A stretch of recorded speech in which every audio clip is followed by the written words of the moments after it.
Grandes genios e inventos de la humanidad. Navegar por Internet pertenece ya a nuestro día a día.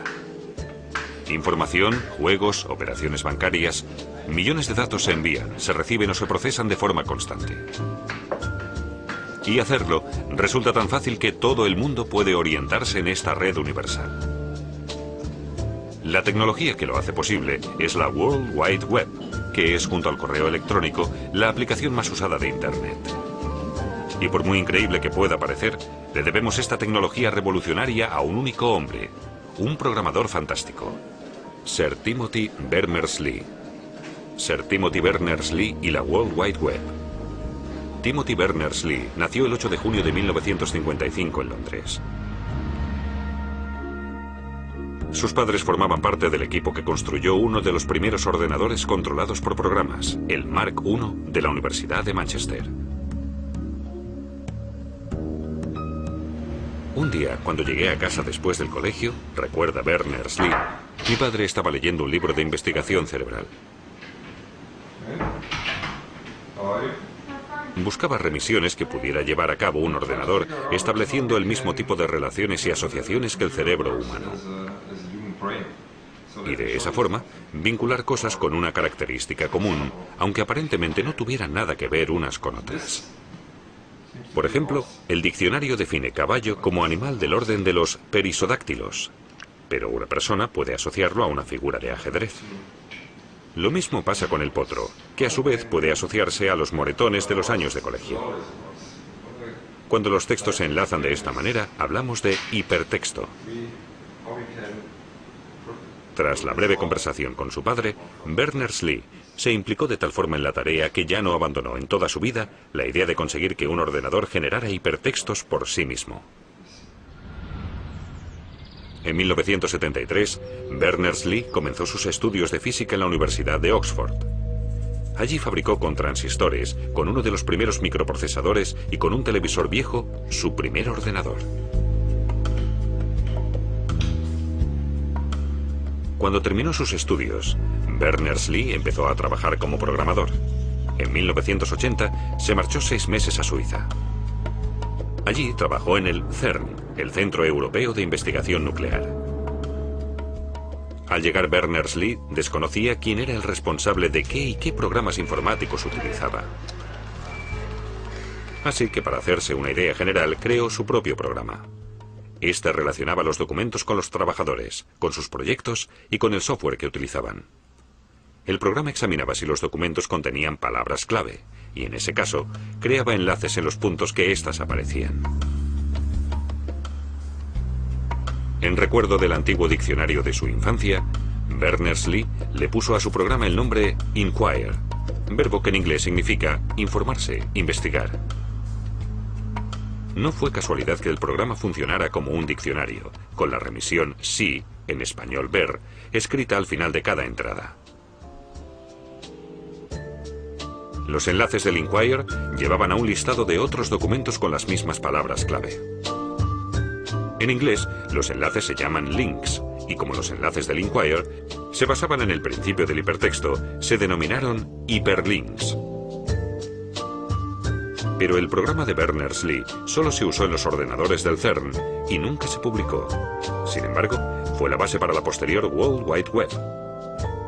Berners-Lee no solo quería enlazar los documentos de un mismo ordenador, pretendía conectar los documentos de varios ordenadores de diferentes sitios. Y esa idea desembocará finalmente en la World Wide Web.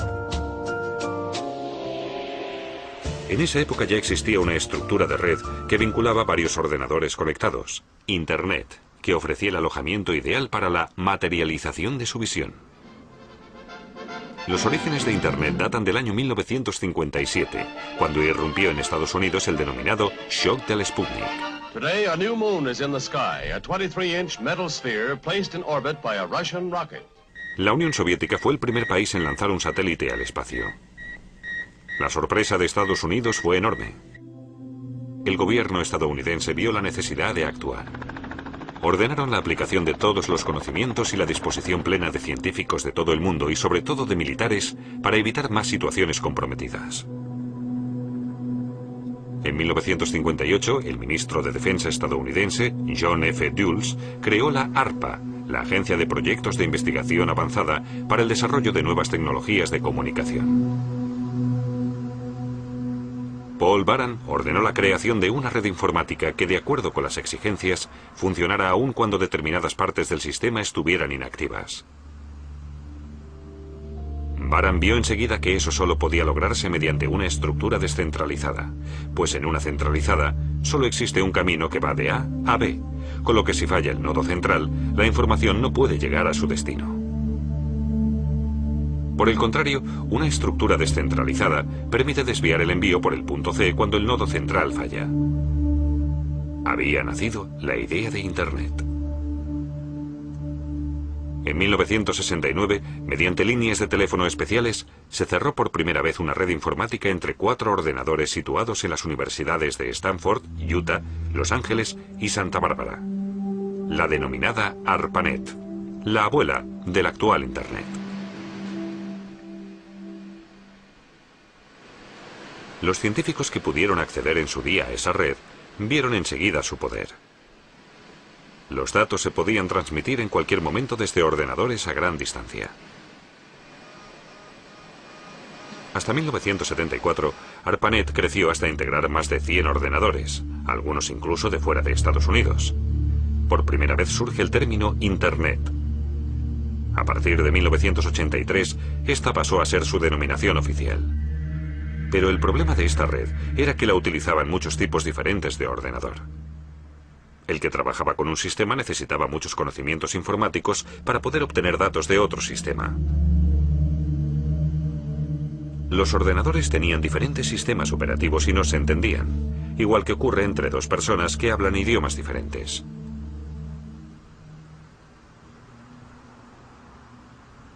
Tim Berners-Lee quería encontrar un denominador común. Todos los usuarios de la red deberían poder obtener todos los datos disponibles, sin importar el sistema en el que estuvieran grabados. En 1984, Berners-Lee renueva contrato en el CERN, esta vez en un puesto fijo. Debía crear un sistema de documentación que permitiera que todos los trabajadores del CERN a nivel mundial intercambiaran y gestionaran fácilmente los resultados de sus investigaciones. Para conseguirlo, Berners-Lee creó los otros dos componentes básicos de la World Wide Web y los denominó así: HTML y URL. HTML es la abreviación de Hypertext Markup Language y URL las siglas de Universal Resource Locator. HTML es un lenguaje que entienden todos los ordenadores y permite crear documentos de texto y también hiperlinks, es decir, remisiones. De la correcta visualización de un documento HTML en el ordenador se encarga un programa denominado Browser. El nombre proviene del verbo inglés to browse, que significa leer u hojear páginas. Y esa es la segunda función del browser. Hojea la red en busca de la información solicitada y después accede a ella. Para posibilitar este acceso, todos los documentos deben tener una dirección única en la que podamos encontrarlos. La Universal Resource Locator, o URL, creada por Berners-Lee. Una URL empieza por las letras www de World Wide Web. Después va el nombre del ordenador en el que están grabados los datos que queremos, lo que normalmente se denomina servidor. Al final de la URL se escribe el tema concreto sobre el que queremos información. En nuestro ejemplo, Berners-Lee como subtema del apartado People. Con esta dirección, todos los documentos son perfectamente localizables en todos los ordenadores conectados a la red. Así, Berners-Lee convirtió lo que en principio había concebido para los usuarios del CERN en su nuevo producto, la World Wide Web.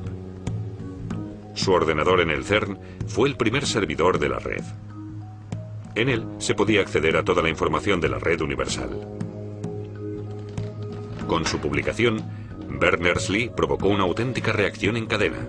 La ya existente Internet estaba esperando un instrumento como la World Wide Web. En todo el mundo, sus compañeros se pasaron días y noches sentados frente a su ordenador, instalando nuevos servidores, mejorando la programación y ayudando al crecimiento de la World Wide Web en sus inicios. Una gran diferencia respecto a hoy era la denominada interfase de usuario, es decir, lo que veía el usuario en su monitor. Antes, solo se visualizaban textos y había que teclear todas las funciones y órdenes. La World Wide Web era todavía una herramienta de expertos. En 1993, el estudiante Mark Andreessen programó el browser Mosaic, que permitía por primera vez integrar imágenes y activar hiperlinks haciendo un simple clic.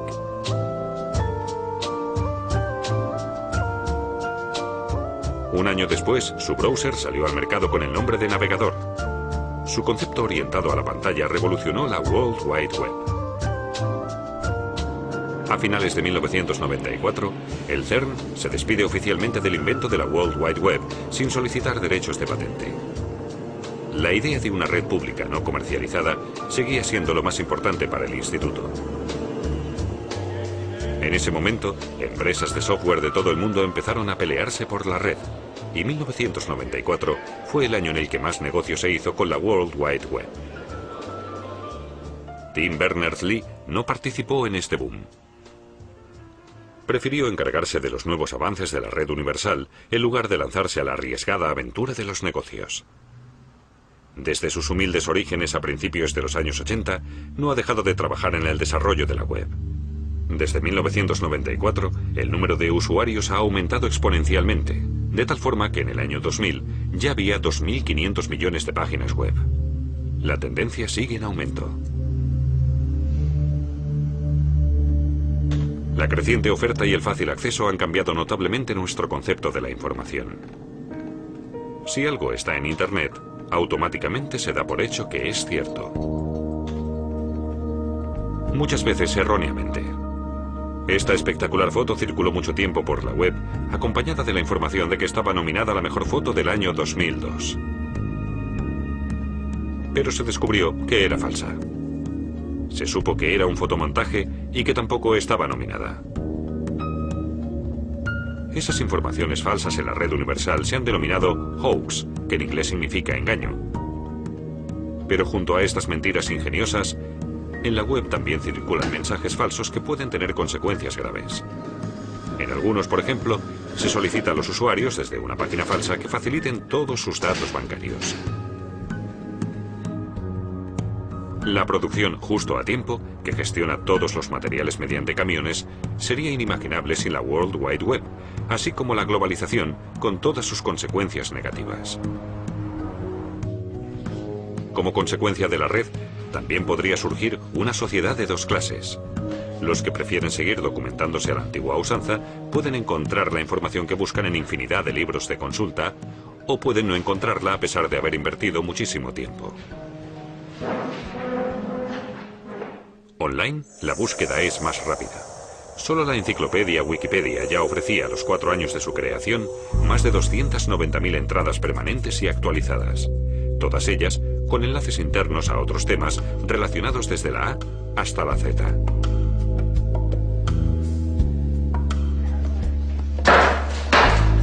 El mazo de las subastas online ha golpeado, sin embargo, únicamente a los usuarios de la plataforma de comunicación del siglo XXI.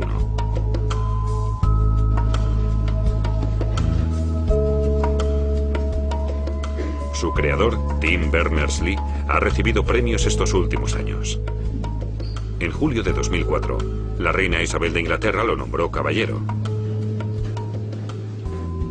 Él se muestra más crítico ante la creación de la World Wide Web. Una vez, cuando le preguntaron si la red universal nos había hecho más listos, respondió: en realidad no, pero estamos mejor comunicados.